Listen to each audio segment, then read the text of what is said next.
Hey, it's Tina Lorraine, your certified abundant mindset coach and your ghostwriter guru. And I'm jumping on real quick because I have a quick minute and I kind of wanted to talk about, of course, telling your story. And the reason why I wanted to talk about telling your story is, for one, I have a class on June 10th, Savvy Storytelling for Social Media. It's for all of us storytellers. People, if you are wishing to help someone, if you are wishing to set someone free with your story, but you don't know how, just come take a listen. Come to class. It's a complimentary class. And I just wanted to jump on and share this quote with you really quick about those of you who have really been thinking about sharing your story, but you haven't done it because you've let fear override your heart. There's a quote that says, "No one is free when others are oppressed. No one is free when others are oppressed." And I don't know who the quote is by because it's an unknown. I don't know. It said it's unknown, so I don't know who it's by, but it's just a powerful quote. And it really resonated with my heart because when people feel victimized, they feel isolated and alone. And they feel like whatever happened to them has happened to no one else, that it's never happened. And it might sound crazy in this world that we live in to think that only something tragic has happened to you. But a lot of times when you're victimized, it involves a lot of shame, and shame makes you think in crazy ways. And so a lot of times as victims, what we do is we hide it. We keep it a secret, and we call ourselves moving on. That's what we do as victims. And when I had this mindset, I would do this. I was sexually abused as a child, and then it started to repeatedly happen in my life from the people I used to attract. And I would just hide it, keep it a secret, and move on. And I thought I was moving on with my life. I didn't even think it was important. I just moved on. I just went on living. But the problem is you become a self-sabotager. I became a self-sabotager in my life. I used to date. If it was crazy, I found it, and crazy found me, and I found crazy. Crazy would be wrapped up in money, looks, all of it. I had, boyfriends that, if that's what you want to call them, that were all wrapped up in a predator's bow tie. They were just there, and I didn't know or have the sense to know that I was being used and abused and exploited. I didn't know that because I had already been groomed in my life. My life had groomed me to expect this out of men. And so this was my normal. Because going back to the fact that I hid it, I kept it a secret, and I moved on physically with my life.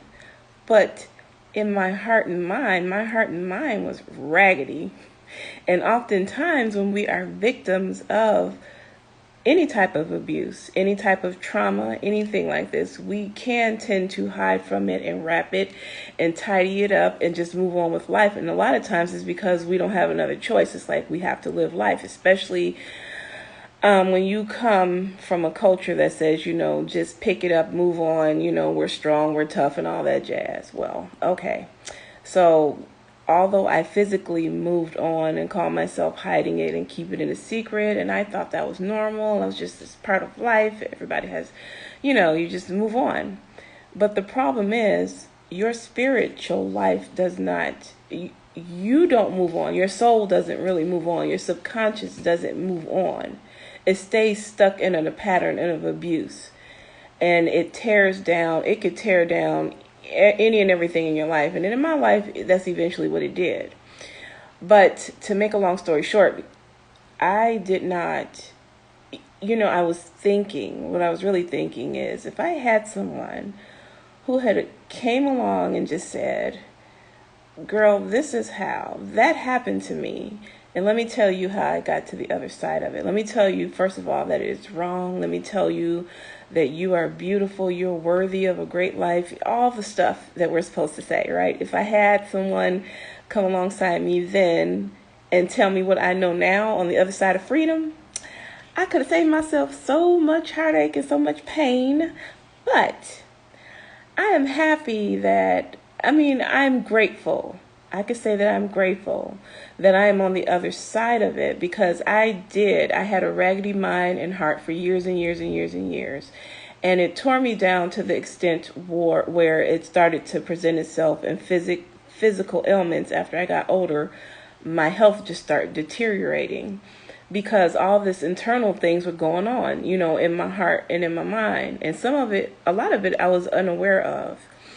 And I was a church goer. I was spirit filled and born again and all that stuff. And had a raggedy mind and heart because of all this stuff that had victimized me in my past. And so I just want to go back to, what if that had happened, if someone had told me how to get out of it. Now, I'm grateful I had to go through it, because you know what I told God? I said, God, if I get through this, then if I can help one person or 1,000 people with my story, then I will do it. And no matter how scared, no matter how much I didn't want to talk about my past or what happened to me, I know that at the end of the day, I don't want other people to feel this way. And I don't want them to have to endure what I did. And if they do have to endure some of what I did, I definitely don't want them to spend years suffering from it when there's a way out. So this is what telling our story does. It frees other people.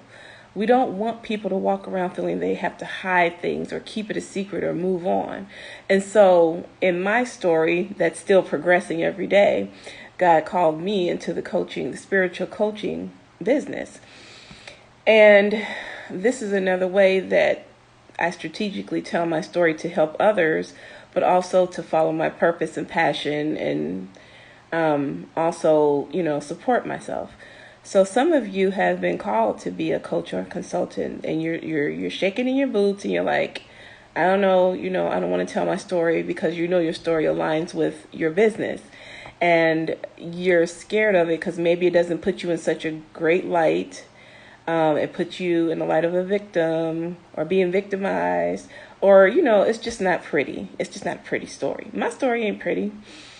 My past story isn't pretty. The story I'm writing now is a beautiful one.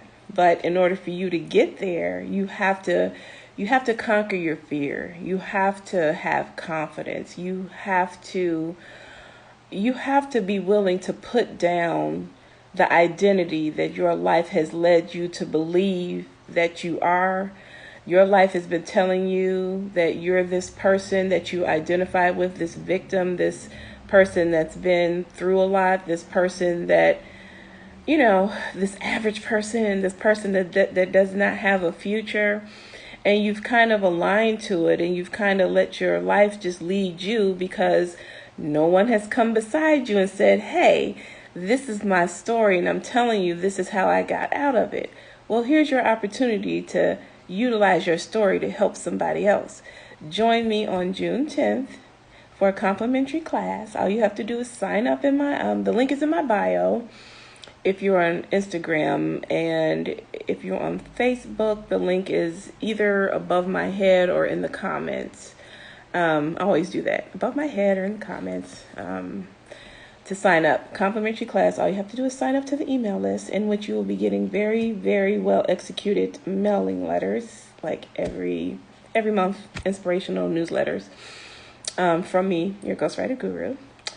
And I will be happy to have you in class, because we need to start freeing people with our stories. And we don't need to be ashamed. We don't need to feel like we're worthless. I don't want anyone walking around feeling ashamed or like they're worthless or isolated, or feeling like they have all this junk hidden in their heart, and they're seeing it, they're living it out, they're destroying their lives, they're self-sabotaging, and they're just tired of it.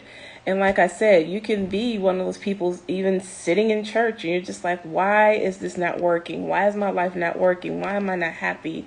Why am I destroying myself? And, if that is you, then there is a story to tell, and there's a story you need to be healed from, so you can be empowered to tell your story to help somebody else.